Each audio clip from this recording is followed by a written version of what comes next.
Hello and welcome to everybody. Hello and welcome to everybody. Oh yeah, hi, hi. Hello and welcome everybody to this episode of the Get Out of Your Comfort Zone podcast. I am your host, Lion, and I am just so excited to be here today because we are coming back to you after quite the break. It's been some time since we produced our last episode, and since then, as is the case with life, there have been a lot of changes. There's changes within me, there's changes in the world, and there's also changes on how we are choosing to record this show. And so, with that, I would like to say hello, Elia. Hello, Lion, and hello to everyone who looking for that podcast for this interview from all my heart. Amazing. May I take a few moments to introduce you to the audience? Of course. Amazing. So, you all should know that I am an immigrant to the United States. And as an immigrant, and as somebody who has lived in multiple other countries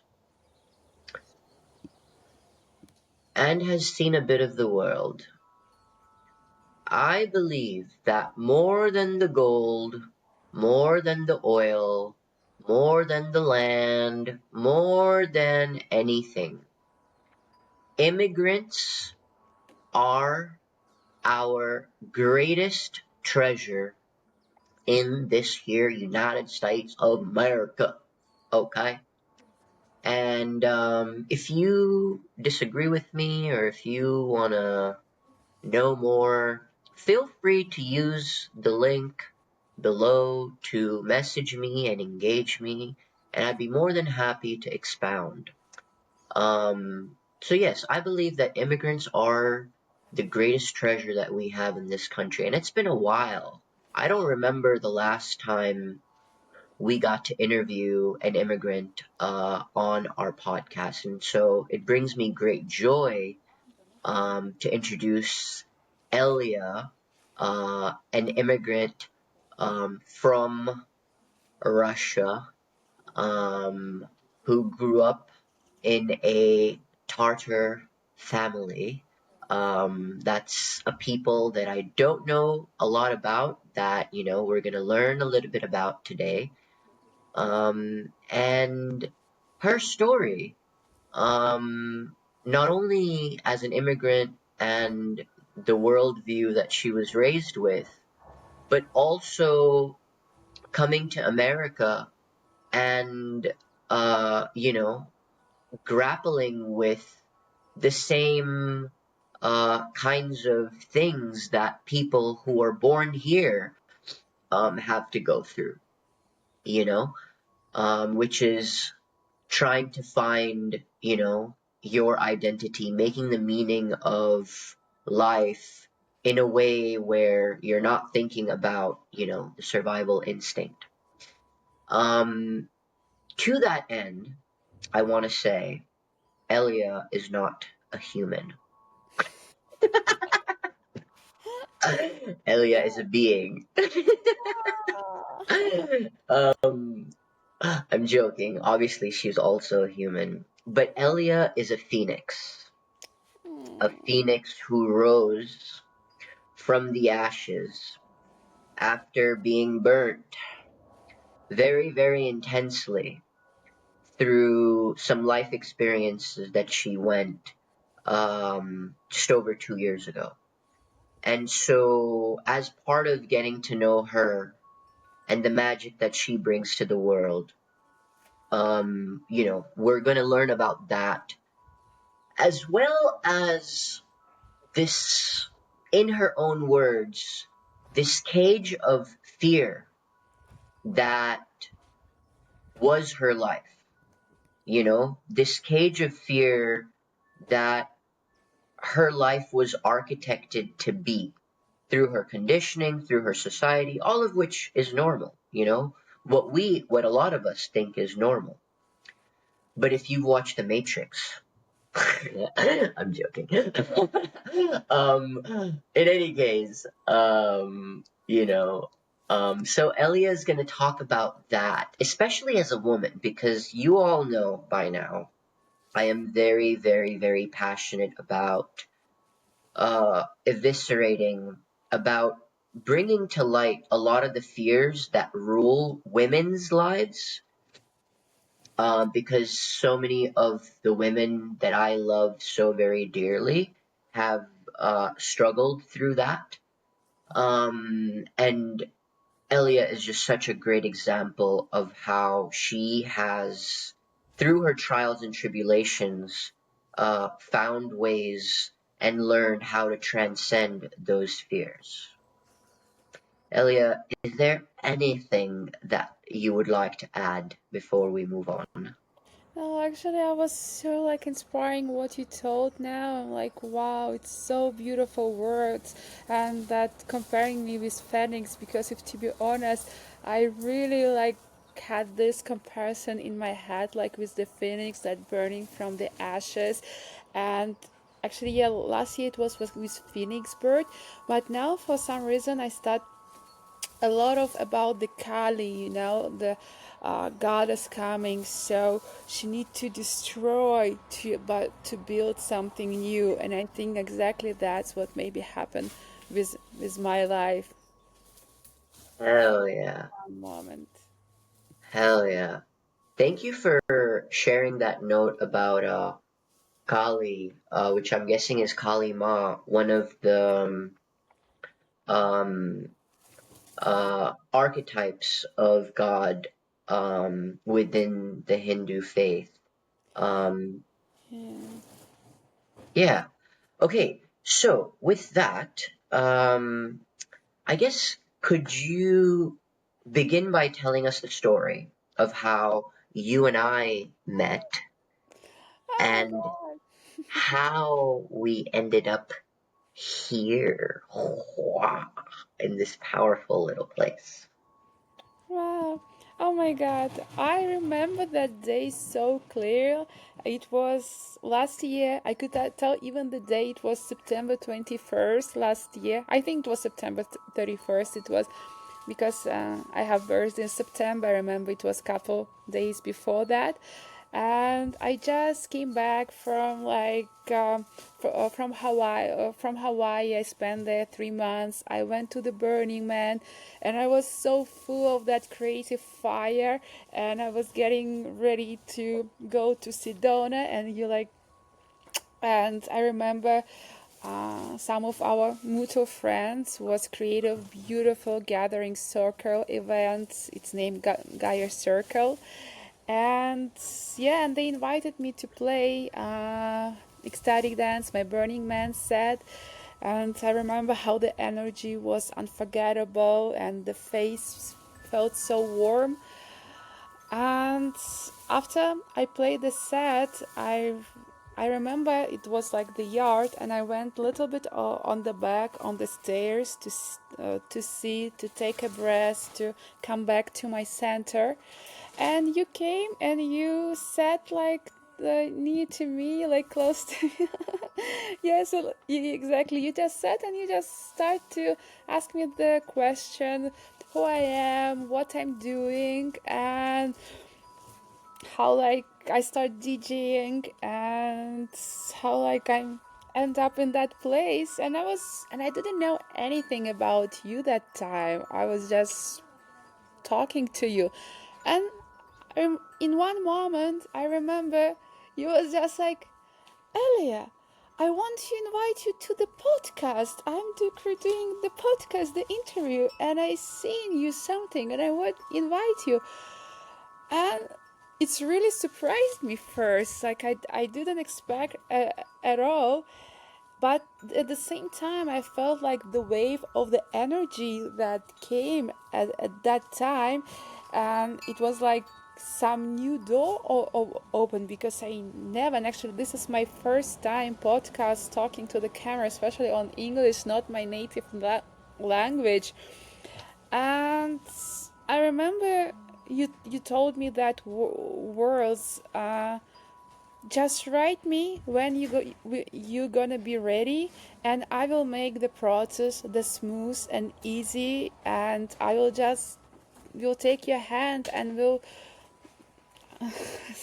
just will help you to go through that. But I never thought that it will take. On that moment, I remember sitting in front of you. I would never thought that it would took for me almost a year to get to that spot, and it just like I came just the life started going on traveling. I came back to San Francisco. I lived before in San Francisco Bay Area. Before that, just life started. Some things in my life, um, and just when I came back to Hawaii, like because when I came back to San Francisco, I got to this again survival mode, running, chasing, paying bills, try like just try to make it. And uh, as a woman, as an immigrant, Mhm. I have started new life so many times, and but I've sometimes deeply inside of me for some reason I didn't felt ready for interview because I was in that moving mode. But now when I'm second time came to Hawaii, now I've been here for 4 months, Mm. living completely differently. Uh, I'm creating from the place where I am, getting the energy for this, putting to my music, to my sets. And in one moment, I remember I was sitting and I was just like, I think I'm ready now. I think I'm ready to talk. I think it's perfect story now to share my story. And yeah, and just yeah, I just went with my intuition and I'm like, okay, I think it's time. Mm. Hell yeah. Yeah, it's so interesting that like we're gathering today after almost a year of like having met and like planting that seed. And a lot of times, from my experience, um, people don't follow up, Wow. because of life. I mean, I'm not blaming anybody. And also, how like when inspiration strikes, a lot of times it's important to like honor it in the moment. But that's not always the case, as your story would point out. Sometimes some things you need to be pregnant with the seed for longer before we can make this baby together. Yes, yes, like this like thought that's like I'm like because I remember I still had the energy in the moment when I was sit with you on the stairs and to take that interview, but how to like just the life took me, but somewhere on the back of my head I had this thought, oh like but I still want to do this interview, but how to I'm trying to go with intuition, but and now I feel like I feel ready to share the story. Yeah, well, you certainly have more stories that you've collected that we are going to benefit. And before, you were not in Hawaii. Oh And no, now, it was a journey. It was a long, long way for me to come here. Yeah. yeah. Yeah, so you've been in Hawaii now for a few months. So, any case, we'll get to that. Um, I would love to hear you tell us the story. Paint us a picture of your immigrant upbringing in a Tartar family, growing up what I assume would be in Russia, but please correct me if I'm wrong. Yes. Some of your family values and conditioning around men. And let's start there.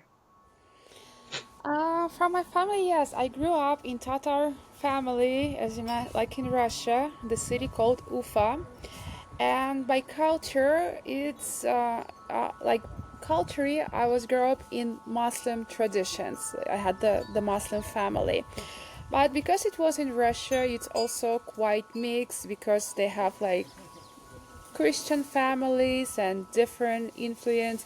And yes, I was born in Muslim family, but the city wasn't like really strict. I never wear the scarf, and for example, my family they ask me, do I want to wear it or do I want to go because we have separate schools where like it was more traditional ones and the boys and girls were studied separately, or we have mixed schools like classic normal schools like where like boys and girls are mixed. I mean like more classic one. And yes, and on that moment I said no, and I'm so grateful that they respected my choice. Even uh, yeah, I just respect that they gave me some freedom to choose what I want to Mhm. do. And actually, my grandfather, he was an imam. It's like the spiritual leader, like in Islam. He's every morning he was waking up, do the praise, read Quran, and of course he tried like to give that tradition to the family. Yeah. So so I grew up in that environment where like the woman role was more like in I could say like in in supporting the man, like cooking, keeping the home, being like his foundation of the success.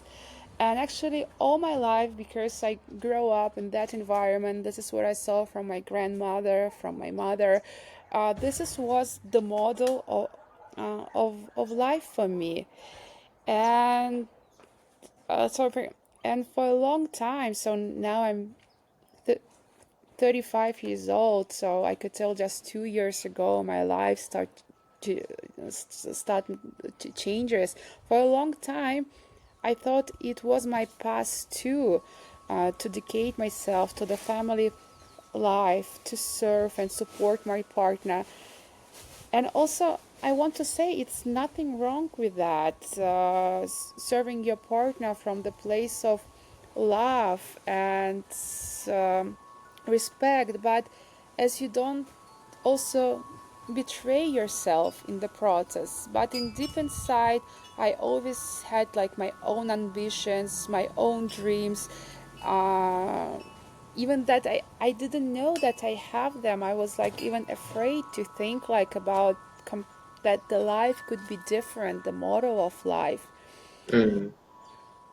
Yeah, so this is about like how I grow up in in traditions. And I don't know, like I, I think I could tell like but 2 years ago, um what I wanted to share with the world, my life was completely changed. um Real quick, I'm sorry, before you get to that, um, because I do want to spend some time unpacking that. May I ask a quick question to set the stage for that? sure. Amazing, thank you.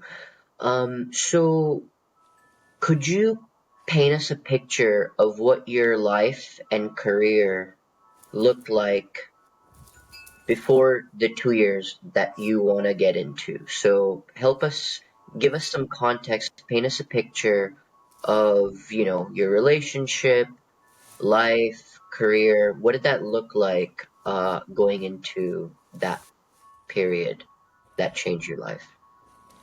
I think it was like I had like normal life, what will like be look like for the most of the people. So to have family, to have regular office job, what you're going every day from 9 to 5. At the same Mm, time, like because my family, like they was like because they grew up in USSR, whereas like really people was like live for the government, to have to work for the government, live mm, job. My grandfather and my they because they just left, like the world war was finished there, so they really was in surviving mode. My grandmother, she works on the three jobs, and they had like three kids, and she was really, and also plus this Muslim traditions when the woman like taking care most of the house, and mm, uh, so it wasn't just, yeah. And yeah, I had relationship. I lived with the man. I tried to make my uh, career first when I was younger. I worked in the visa agency. I did the visas. mm, Also, when I remember, but after I get to relationship and the COVID started, I, I did the programming too, but in one moment I realized that it's not my path to sit near a computer and like to do the program work. And even I had the time when me and my partner we made the decision that I will just support him, that so he will work, he will do the career, and I will take care of the house, of the pets, like we didn't had kids. So I would be like and I was so happy, and I thought that's okay, that's the life. But was I really happy that time? I'm still mm, asking myself that question, because in that life wasn't really like life. I could say I always like, I mean, like I had family, I love my partner, I have the house, I have the pets to take care of, but I always had this emptiness about who I am to this world, what I want to do. But I never really had time really to think about that or to go mm. deeper to that, and or just to find time, like, or even to think to start something new. Yeah, that's very powerful. Thank you for sharing that. And so, with that, yes, please tell us about how your healing journey started 2 years ago with the very intense experience. Please paint us a picture and what, you went through the fire. So how it's all like I had normal life, and everything was quiet and normal.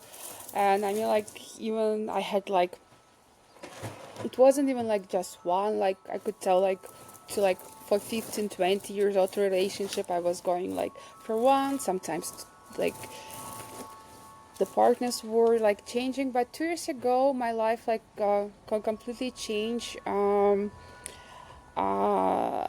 I experienced sexual violence, Mm, and and it happened actually um, with it, I mean, like, it was really close, like, people, like, who did that to me. And uh, I could tell, like, these people I knew, like, from my school time and some family friends. And yes, it was sexual violence. And for uh, a long time I couldn't speak about that. Even maybe that was the reason when I was postponed our interview, because this is actually my mm, first time ever speaking to that, to the public, to someone so openly.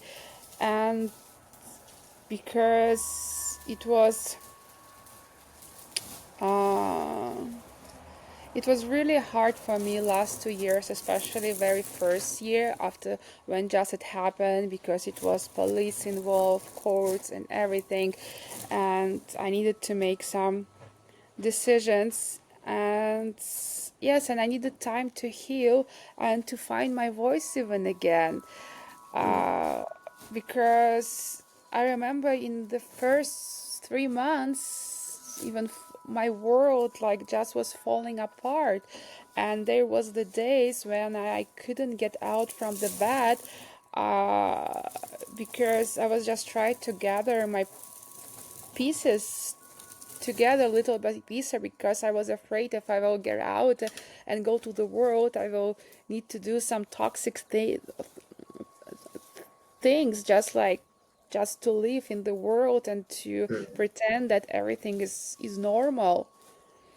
And it wasn't at all easy because it was a court process, and my relationship, what I had and what I couldn't survive that, like, not even was just this reason, but just the weight of what was going on with me and what happened, it just was hard to go through.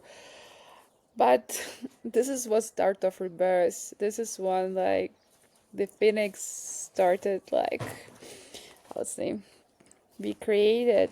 Yes, and I was no longer living the life I living before, and I realized I needed to start to build a new one from the ground up. And mm.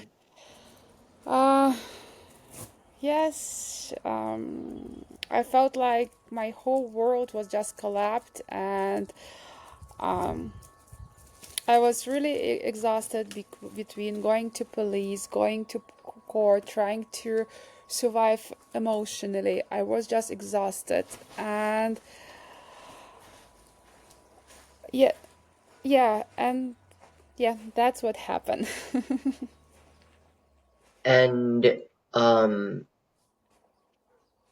one of the things that you had shared is that some of the people who were very close to you normalized the sexual violence that you experienced, you know?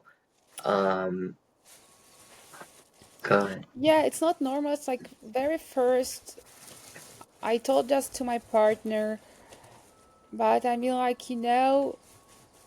when you are telling it to the man and like it's one, but the woman really need woman, I think, just woman can understand, sometimes woman maybe, but even though I started like maybe to like, you know at the kitchen, like when we like sit together with my friend, like drinking tea or something, and like my heart was just crying, and I was like, and I told like to my close friend, and after like to another close friend, like one, two, and after I start to realize like it's happened almost with each woman what Mm, I was talking to, and I was sharing the experience, and I realized that almost every woman, or even sometimes a man, like had that in their life, they they're afraid, they shy what happened with them, and they cannot talk. And even I did once anonymous, because I so wanted support and to understand what happened mm, with me, because I had a lot of questions, and I real and because sometimes people they didn't how to react, and like even my close friends or even my mom, they will start to ask the questions, are you sure you didn't do anything wrong? Are you sure you didn't look like in some mm, way to him? Are you sure like uh that's like nothing? And I start sometimes even to think like, is it really happen? And like, if I really didn't do anything wrong, I start to question mm, myself. But after I did the post, actually anonymous post on one of the groups, I didn't want that time that the world like to know my name. I wasn't ready to Mm, share it. Then to got that all my friends around will know that, even the people who like around me.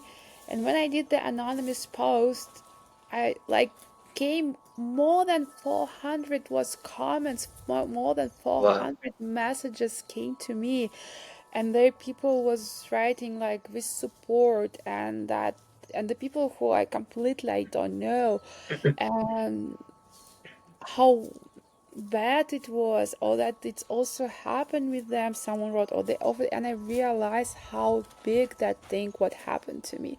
That it's not a joke. It's not like, because even some friends thought, oh, like it's okay. I'm like, it's a man. He was just drunk. Oh, like it's happened. Like everything is normal. And when more almost 500 people wrote me, they didn't know to whom they're writing. I realized, and also I went through the therapy at the same time. Mm, I start to do a lot of, also like, I went to hypnosis. I did a lot of meditations. I tried to go to a lot of like kirtans, to mm, like some gurus if they were come, because, and I cannot tell like I really was like follower for that guru, but I just love the energy what's there around, just to be understand and heal. And I felt like every time, like small by small piece, I'm getting myself back. I just need like to start to like, at least to go out from the bad, and to start on that time. I didn't know what journey I will have. Like I haven't been on mm. Hawaii yet. It was in San Francisco Bay Area, and so on that moment, I just needed like to get out from the bed, to start life, just to functioning, to work, and to do. And actually, yeah, I think that was about the friends. Your question, I just had to roll. No, I mean, I don't know what you're implying, but I think it's beautiful. The details, because you shared so much about, what contributed to your healing journey and the little pieces of healing that comprise your healing puzzle, be it kirtan, which is, a form of Hindu devotional singing, chanting, or different spiritual gurus in whatever capacity, you sort of saw them, be it if you shared, intimate details of what happened with you or not. And like the people that you met along the way, not just by what they said, but how their words, their love guided you onto the next step of your journey. Yeah, So, oh, I'm so, yeah. And actually, I just realized I didn't tell like one of the main part of my healing journey, uh, because it just came together, everything like at the same time. For some reason, like all my life I wanted like to play on some instrument or to sing, or but it so happened that it's always like a teacher at school always told me to sing a little bit lower, because she saw that I'm not singing well. When I went to dance, they told me I don't have rhythm, and they didn't like take me. My mom told me that the bear like step, and all these voices, were telling that I'm not good enough to like. But I all deep inside that, like, I so wanted to remember to play the piano or guitar or to sing, to go to music school, musician school. But I never even allowed myself. I was so like feel that I'm not good in that. Even I never even sing in karaoke before, or in front of my friends, because I was so afraid. I was so shy to do that. I never even touch other musical instrument, because I thought I'm not good enough, like even to make any noise, to make any note. And I was so broken. I remember I was laying in bed, like just do the scroll like on Instagram, and one ad show up that the DJing school started.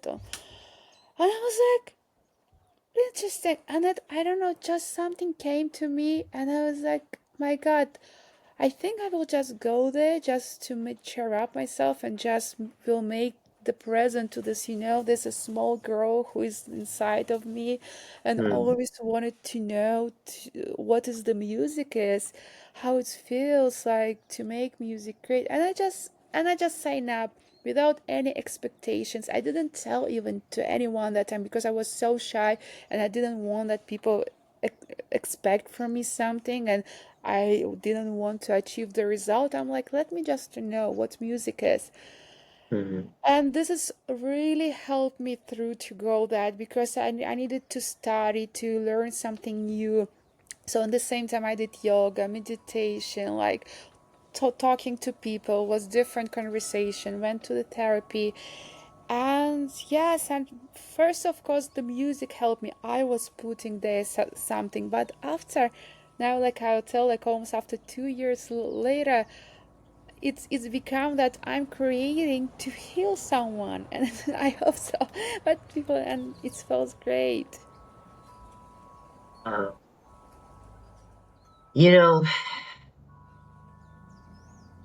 I wish my mother was here right now. Oh, Because similar to you, my mom grew up at some point being told how her voice sucks, how she can't sing. And I think there's a part of her, I don't know how big, but I know that there's a part of her that still believes that. And I think, if she could hear your journey, um, that she would realize because it's so true, like um, how the world based on their judgment. Basically, what I think you're saying is how the world based on their initial judgment just sort of um, criticizes you and tells you a narrative despite what you feel your desire within you, you know, and how you went through so much of your life, most of your life until this point. And then finally, that time came. And this is where, I think that life is just so magical because what if you weren't meant to discover music in the way that you have now? What if all that time you were meant to be pregnant with this desire for music and not being able to express it, and that energy just growing and growing and growing and growing, and then suddenly, you know, this intense fire, you know, of the sexual violence and your whole world falling apart as you know it is the energy, the whatever to cause the desire of your music and the gift of your music to finally that egg to break open, and this baby that is your love of music and your devotion to music, you know? Because it is now a major part of your life path, it's right? it's Um, yeah. and And yeah, please go ahead. and I just like had this like in my head that to like when I went to the DJ school, because I didn't expect from myself anything. I had just all these voices, what told me I'm not good enough, I don't have rhythm, I don't have voice, I don't have like ear. And the process started, and I realized like in 1 year I'm going, like I went to the dance group, and the teacher telling me, wow, Ellie, you hear the music so well, you hear it like the best girl, like you hear so small notes, what I haven't heard before. people start to tell me, "Oh my God, you are so good with the rhythm."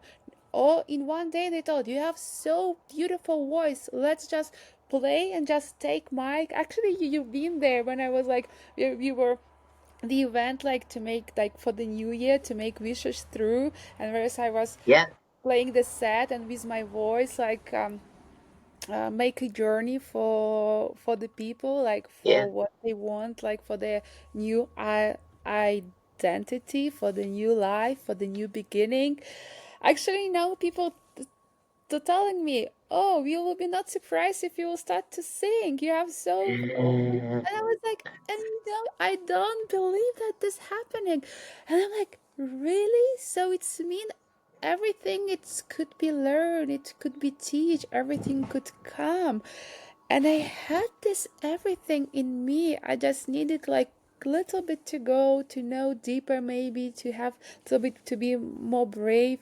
And like, but I mean, like, it's hard, of course. It's like when you, but yeah, so at the same time how I told, like, I was broken, my healing journey was going, but at the same time I start realize, like, of course, like, I had the fears, like, to go to the crowd, to remember my to make to first play, but the same times I felt like I just started to roll and I couldn't stop. And last year I end up playing two sets on the Burning Man on the sunset, and I was like, is it real? I am on the Burning mm. Man.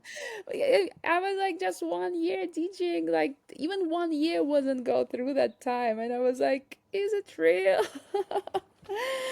Yeah. So I think that's a wonderful segue because when we were together, you mentioned how the breakup was the best thing that ever happened to you or that happened to you. And it helped you wake up more deeply to the power that you possess. Additionally, you mentioned how for most of your life was ruled by fears. And now you swim in the ocean with sharks and you climb volcanoes by yourself. You know, Yes. even I don't Oh, have the courage. I don't have the courage to do that yet, you know? Um, to just in the way that you're doing. So I think that's so amazing. And you yourself said that now I feel like I can do everything by myself. Now, this is coming from a previous version of you. You know, when we were together, one of the things that I distinctly remember is such a big part of your conditioning around men is that you need a man to do life. So yeah. focus a big part of your energy on finding a good man to do life with because you need a man to do life with. Yes. And now your reality is I can do everything by myself. It's so true. It's so true. You just feel me so well. Yes, because all my life I was like feel like I need a man to even to close all my base, and I'm like, and I will support him. And like when the breakup happened, I was still so emotionally down, and I didn't. And actually, and again, I was in situation like it's again, but yes, I helped like to create the life and everything, but it wasn't like my home, nothing. It was like where's like the man, and I needed to leave from that home. I was so emotionally down. I'm like, what I'm gonna do? And actually, one of my friends told me, Elia, have you seen the tickets to Hawaii from Alaska Airlines just cost $100? They have some sale. And something happened with me in that moment. Something got shifted. And I remember was thinking like Hawaii, like I need, and everybody was telling you, what Hawaii? You need to figure out your life. You need to find a house where you need to move. You need like you have a cat, you have a car. You need like you have responsibilities. You need to do something. But Mm, something very deep inside was me so like this, and I'm like, what I'm gonna lose if like I will change my decision to go there was just $100, and I remember I just like got the ticket for the May 19th. It was supposed to happen like in 3 4 weeks on that moment, and I just got, and if to be honest, was the best decision in my life I made, because mm, when I came here it started so different life, and if because we had about my relationship with the men's, and I didn't realize that time, but I realized that, for example, if I'm going to the like to make so small example, if we're going to the camp, like I need a man to put a tent to take care of me or something. But when I start to travel a lot, and I remember I put that tent by myself first time, my God, how I was proud of myself that now I can put a tent, you like to suit like just to live in life, that, but it was a long journey, like to make to be so fearless. And actually, if to talk about the relationship, I think now I finally, because my last year I was so enjoying of this new me what started to come out. It was so, I had so many fears, but it was so interesting at the same time to explore the world. And first time in my life I was the center of my world.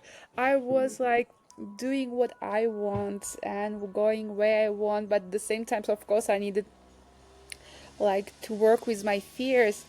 But now I think I'm in the stage that I already know that I can do everything. Just a few days ago, I heard so beautiful that the Shakti, first she needed to climb the mountain, so after that, like to understand how powerful she is, that after that, from this equalness to get together with Shiva. And my Mm. God, when I heard that, I so just loved it. And I'm like, my God, I can climb the volcano, I can swim in the ocean by myself, but now I want to share with someone that moment, and just to have someone in my life, for love, for joy, to have this, like, to create this new life. Just for the audience members who might have missed that, could you repeat that part that you said about the Shiva, about Shiva, and you know when you what was the thing that you heard that led to this realization? Oh, so it was, I heard that, yeah, they just like bring together, like when I saw it, I'm like, my God, I see myself as the Shakti. So the Shakti, she needed to climb the mountain to realize how powerful she is, and after that, from this equalness to God, to like to relationship with Shiva. So she had to wake up to her own power by Yeah. going through the test or the adventure, the journey that was hard. And when she woke up to her own power, she realized that she was just as powerful as Shiva. Uh, Yeah. Yes, and I mean, like, it's not like powerful. Of course, we have like different bodies. Of course, the man can like get more weight, or they going to the mm, hunt or something, like by nature it was from all time. And I mean, yeah, like, but if needed, the woman can do everything, even also to climb the mountain, swim with the sharks, and it's about me, yeah. Or like yeah, to put a tent. yeah, yeah, yeah. But it's Okay, yeah. Mhm. no, no, please finish what you're Yeah, saying. but it's so not be nice to be filled woman, when Mm. like from the love, when you like you want to do something for another person because you are so full and you know that you can do it, another person can do it, but you just, I think, but I mean, like, it's not my story yet, so I just can't talk about that in theory. Yeah, yeah, yeah. I hear you. Thank you for sharing that. Um, okay, so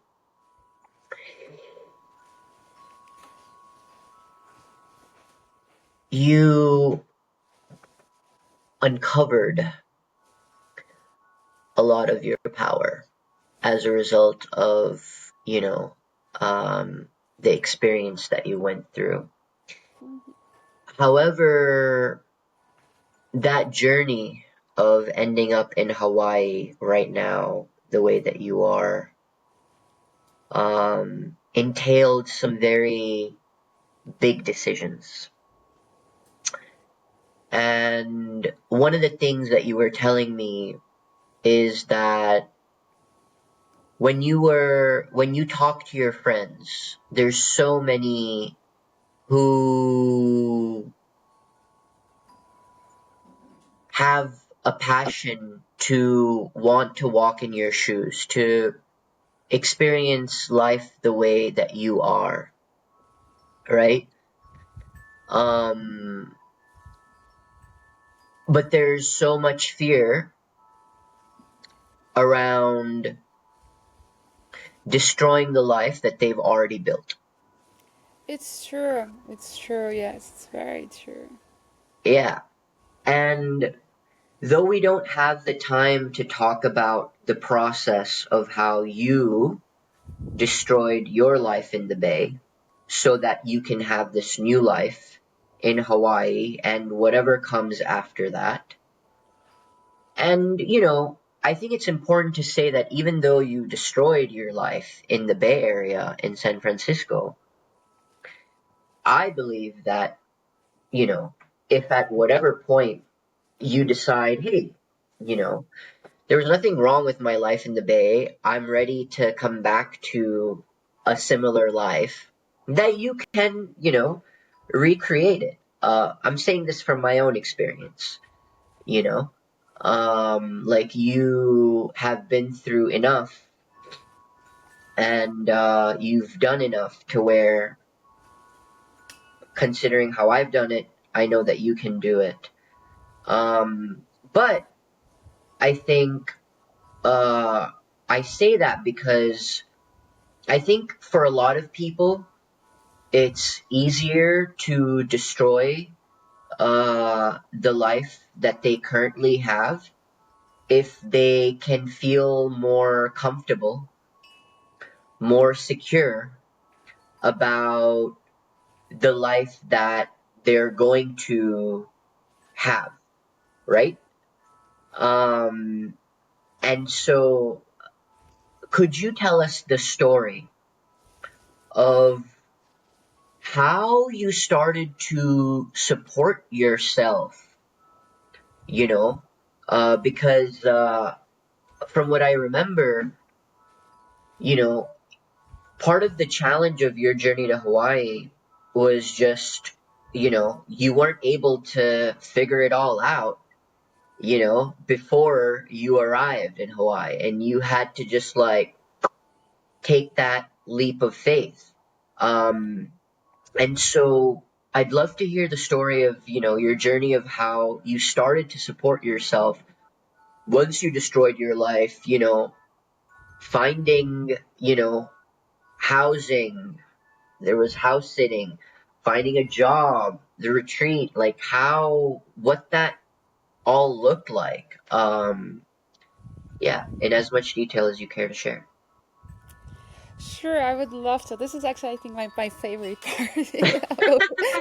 Because I love to tell like about, I love to talk about Hawaii because this is like, because I love this place. So yeah, so when I first came to Hawaii, like it was last May, and I didn't know it will change my life so much. And I thought I'm coming just for 2 weeks, maybe even less, and just like maybe to escape a little bit, to like get a little bit to find the balance, and after to come back and to like figure out my life. But I was so lucky. I was found a house sitting opportunity. The family, they was traveling, they live in Oahu. It was my first island where I arrived. Right Mm, now I'm on the big island, and I live here. So they was traveling from Oahu to Israel, mm, and for 2 months, and we met, and she was like, she also was in yoga teacher, and they even, so we really had a lot of stuff in common. Even they left me their car, and I was need like to stay with, take care of their three beautiful cats. mm, And I remember like I came so broken, but at the same time it's so beautiful everything around. Even these three cats was so supporting me, and mm, because it was like they really emotionally helped me, and it felt like the life was just holding me and giving me the space like to breathe, and for the first time for a very long time, and for the first time ever I was alone. No partner, no friends, no like just me. And in that moment also I didn't really was looking for the company. I so wanted to be in my own like bubble, to heal, mm. to be by myself a little bit. And I wanted, of course, like it's Hawaii. I wanted to go to swim. I want to hike. Like I had some drama in my life, but at the same life, like the life force is coming. You wanted to explore. Yeah. And realized that I'm afraid of everything. Afraid to go to swim to the ocean. I always, what if the shark's there? What if the wave will like come on me? I was hiking in the forest. What if some man staying behind the tree and will attack me? Or if I will, because every way don't hike alone in the forest, and like if you will happen with you something, no one will know. You will sleep or sleep or like like and in one moment I start to catch it, and I start like without like really pushing, just to face him a little bit, to swim farther, like hike deeper.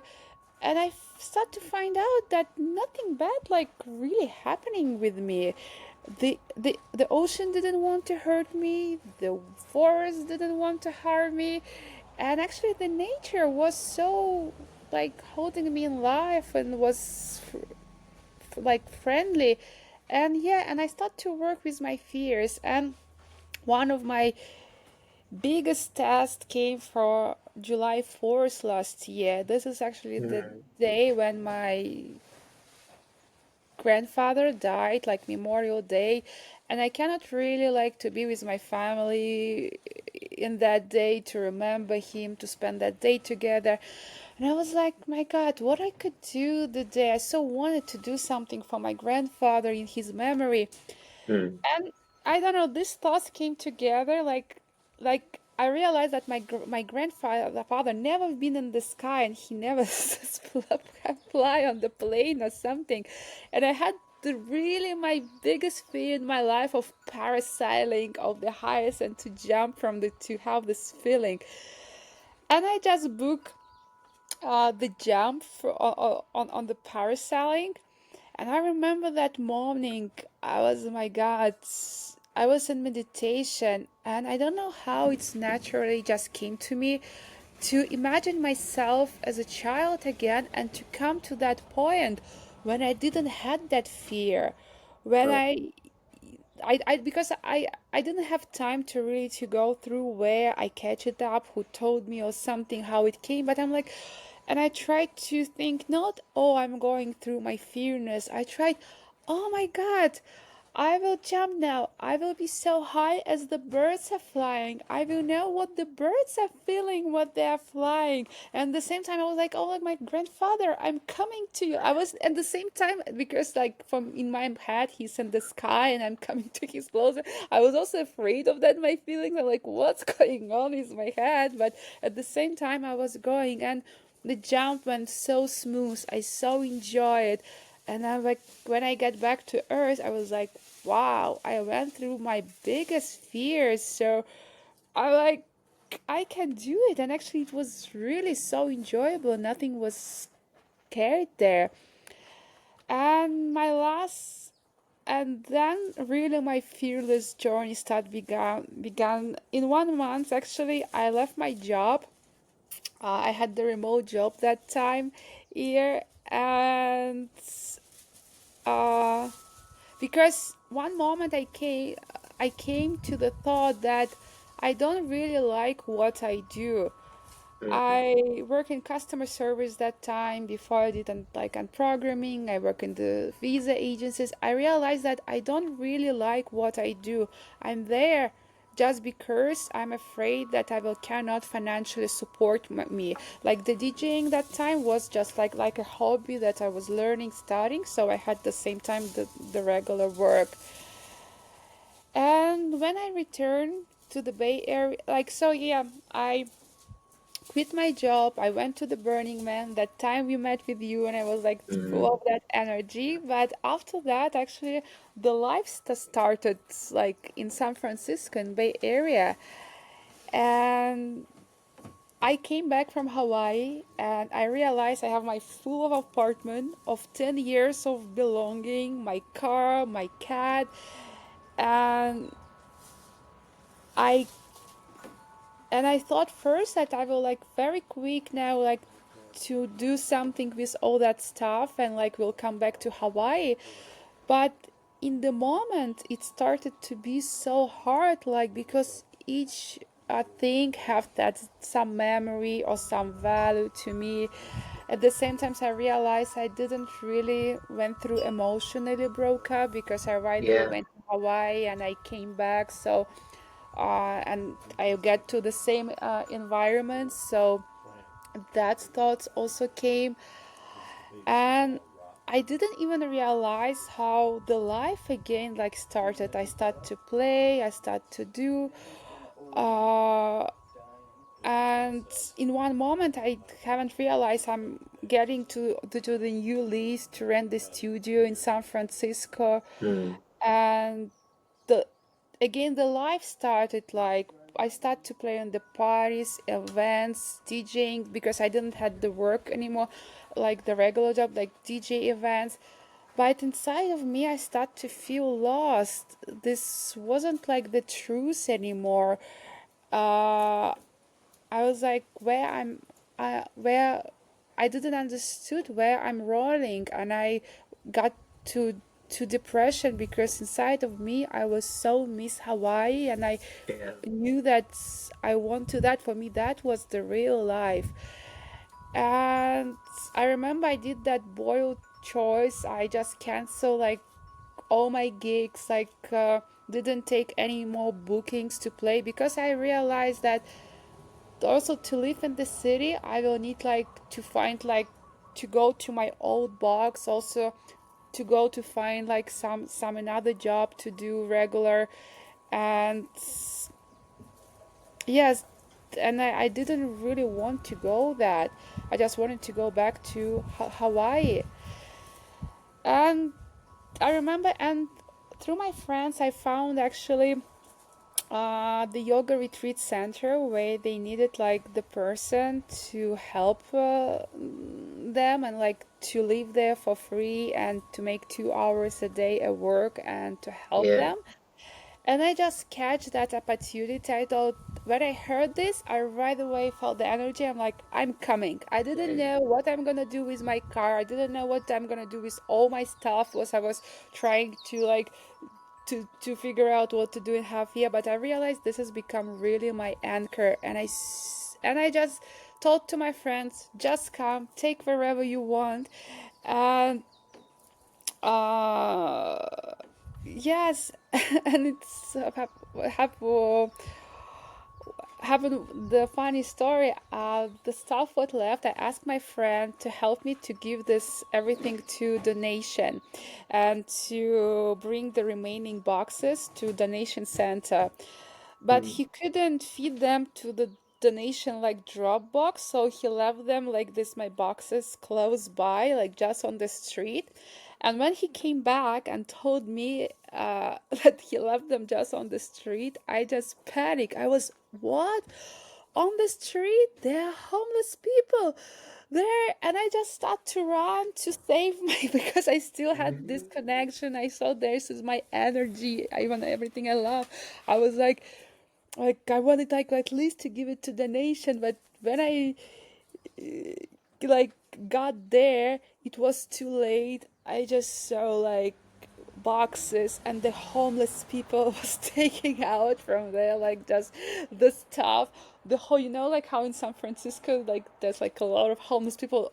mhm, They already like the in my someone in my blanket, someone in somebody's jacket, someone was just like in my, in my and I was standing and I realized that in that moment that nothing got left. Like no apartment, no any more stuff, nothing. I and my ego just crushed in that moment. I remember my friends was staying close by and he like, but homeless people, they're also like humans, they also need love and warmth. And I mhm, was in that like, like that's yes, that also they need it, but I yeah, but I accepted it, and I realized, yeah, that nothing got left, and I don't have reason now to say no to Hawaii. I left just with luggage, with one luggage of the suitcase, mostly of the different suits. And 2 days later, I boarded at the plane back to Hawaii with this one suitcase, and but I felt lighter than ever I've been before. And I really realized like now I understand, yes, I destroyed that my life, but to start it, but the new one started like this end, but it's always new beginning. And yeah, my ego died and my life began, and now I'm here on the big island already for 4 months. Yeah, that's, and if to be honest, now even I don't remember really what was there in the moment. It was so hard. I was holding to each thing. It was so hard to give it away in the moment, even to my friends. But now even I don't really remember what is, and I'm fine for like almost half year living without mm. that, and but now everything new is building. It's true too. Wow. Thank you for sharing that. Um, so one of the last things that I wanted to talk about today is sharks. Oh, You know how much you love sharks. yeah. And I want to give a little bit of background. So basically, as you mentioned earlier, you had a lot of fear to swim in the ocean, and you didn't really swim. I mean, you'd go in the water and stuff. And basically, on a couple of occasions, you saw sharks. I think one of them you said that you weren't in the water, you just saw it from a distance, um, and another occasion you went into the water and then you saw there was a shark, but then it swam off. And when in the water, sharks can look similar to dolphins. And, the audience should know you have a lot of love for dolphins, not just them, but swimming with dolphins. It's a very magical experience. And I remember you saying how, like, dolphins, have this frequency, like we all know, or a lot of us know, that dolphins a lot of times communicate with like ultrasound and their whatever. And you're sensitive enough to have experienced some of that in a way that like left you feeling very special after your swim with the dolphins on some of those occasions. And so tell us the story of, and then obviously, going back to the sharks, when you had some of those initial experiences, you did talk to the locals about the sharks and, so on and so forth, and they shared some things with you, some tips and stuff. But tell us the story of that one day when you thought you were gonna swim with dolphins, but instead Oh, you swam with the sharks and yeah. became a shark yourself. Oh, yeah, to swim like with dolphins and sharks, it's like, yeah, it's so big part of now of my life here and like the volcano. So, like, I want just to like a short story along to tell quick. So when last year I came to Hawaii, I had the really deepest fear of the ocean. How so? Because for me it was really working with my fear Yeah. and swimming like when you unknown like I was afraid of the waves, the sharks, everything was in it.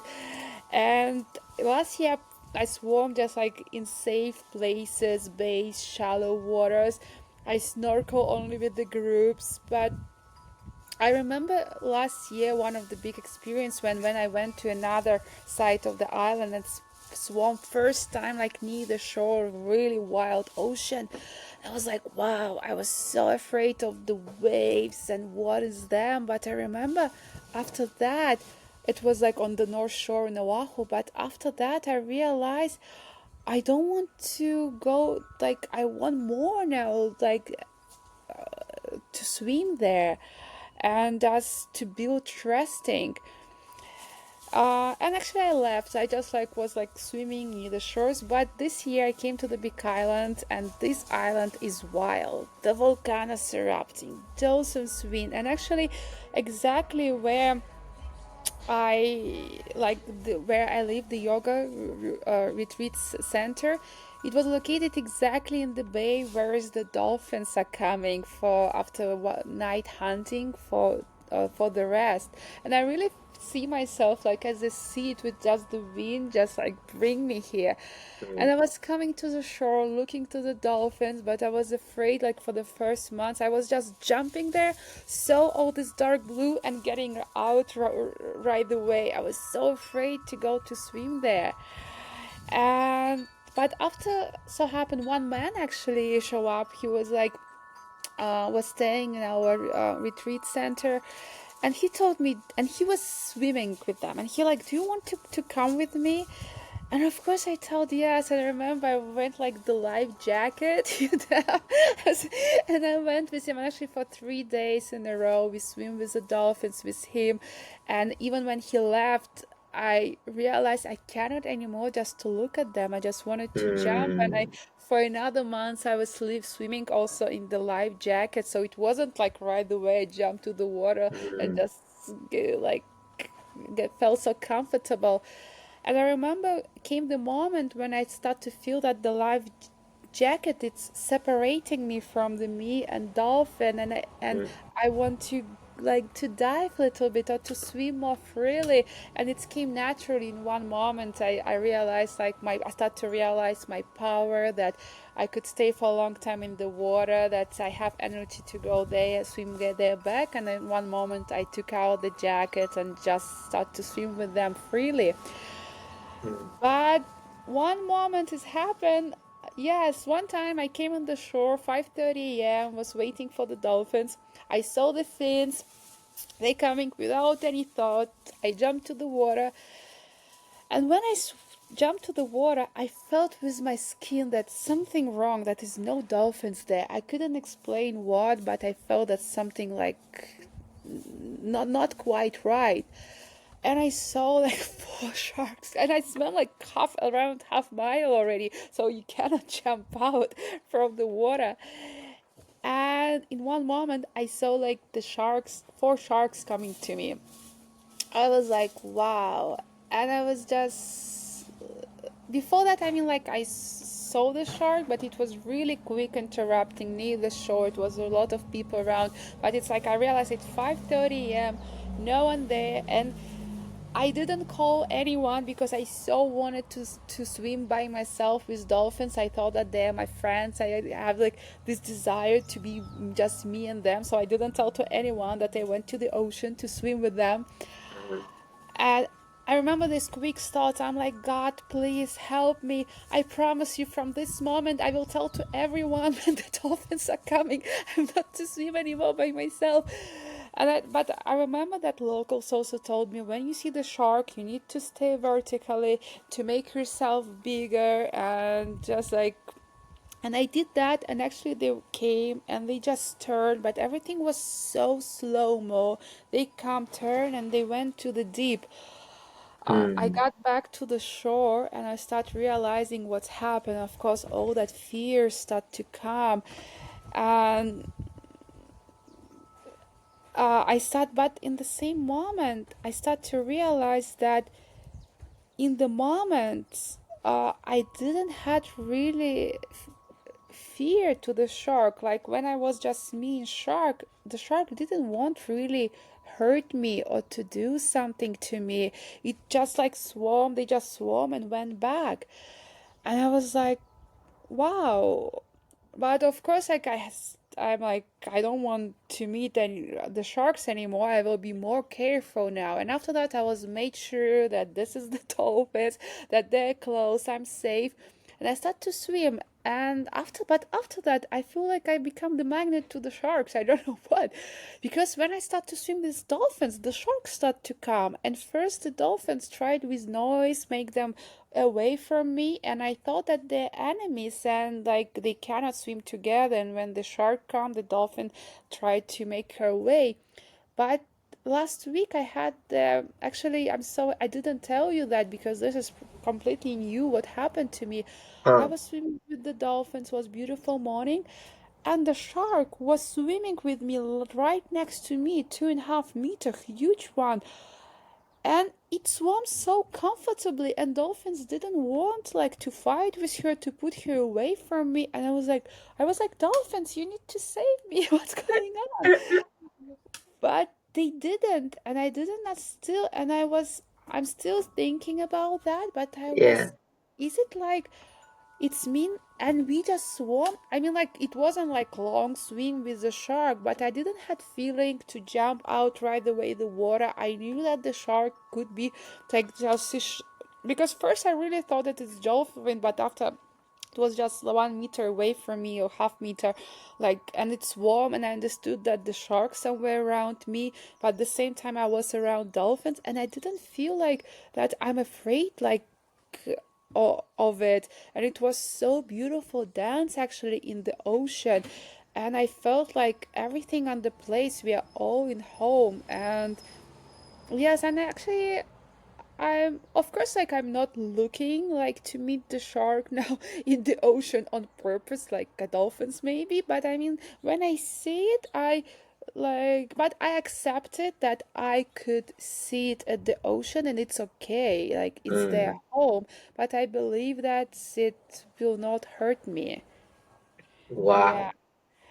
Yes, but I try to be respectful to them. I understand, first of all, I'm in the ocean and they're home, and we are the part of the same vast. And yeah, so just to be like, first of all, I think for some reason, this word right now just coming through me, to be respectful, to be respectful. Yeah. Wow, Elia. That's crazy. And thank you so much for sharing, because yeah, I had no idea that this happened, and now That happened, I yeah. do, and that's so beautiful. And Just to close us out, I remember when we were together, one of the things that you said that was really powerful is people have asked you, you know, if you could, if you had the power, would you erase the intensity of like the sexual violence that you went through and the intensity of all that it brought onto your head, you know? And yeah, um, Yeah. I don't know if I understand, but yeah, so it was really like, yeah, quite a journey for me. And actually, finally, yeah, for I don't feel violent anymore, you know, I feel like so powerful. And actually, I'm so thankful that this has happened to my life. I never thought I'm gonna tell it because this has made, like, after that started to journey what like made me that I become who I am. And it's it's so great feeling when you know like you have yourself, you know. And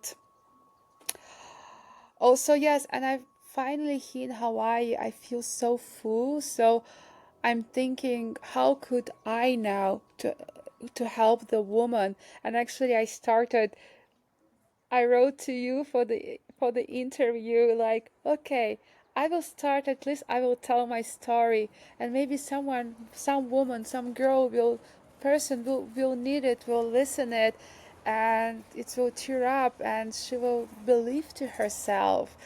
And yes, and we'll feel that this is just the new beginning. It's just the old life is ruining, but it's time to create the new life. And actually, it's so great chance to build like from the point what I want to do, how I want to do it, what is really my heart is like want to do. And yeah, does this happiness like, because I remember was I was sitting and crying, didn't want to live anymore, I didn't have ambitions anymore. And in that point I just start to do what I really love to do. And just yeah, and yeah, this is just invitation to live. And I heard actually the phrase and I'm like, oh, I will try to tell it on the interview. I really love it. And I'm like, what would even I wrote it, I will read it. I was like, put it in a sec. Like, what would happen if you stop asking what if I fail and started asking what if I fly? hmm. Yeah, and so if you are standing at the edge of your own big ocean, you don't need to be ready, you don't need to be perfect. You just need to listen to your heart and take one step. The current will carry you. I so love it and I just so wanted to share it. So maybe for somebody this will be like this word will come to their heart too. Oh, I definitely will. That's for sure. Yeah, and you know, yeah. it's like always I just want, it's like we have 100,000 stories in our like head about why we can't, why it's dangerous, why we should stay small. I just want to tell to that girl to listen to me. Never make yourself smaller. Don't be with people who make you smaller. Just who support you. Just try to be bigger. And it's so like first it's so scary to make first steps, but this is just first steps. When you make one step you see that nothing bad happened to you, second step nothing happened, actually it's getting better, you love it, and it'll be easy is easier. That's yeah, so not to live in not fears rule our life, but the things what we love, what bringing us joy, and yeah, and make our life happier. Sorry, I don't know. This is like it was in my heart, like this, these words. Yeah, you don't need to apologize. Instead, thank you for feeling moved to share, you know, with us, your heartfelt prayer, really. Not just for us in the now, but for anybody who listens to it in the future. Um, so, with that, Elia, I can't tell you how much I appreciate your existence, how much I appreciate your presence, how much I appreciate your energy and your love and your drive to, you know, tap deeper into your power and make a difference and live your life in ways that were previously unimaginable to you. And with that, I want to turn to our audience and tell you that I hope that you were able to find some value in Elia's stories because I know that she has changed my life in beautiful ways, her presence.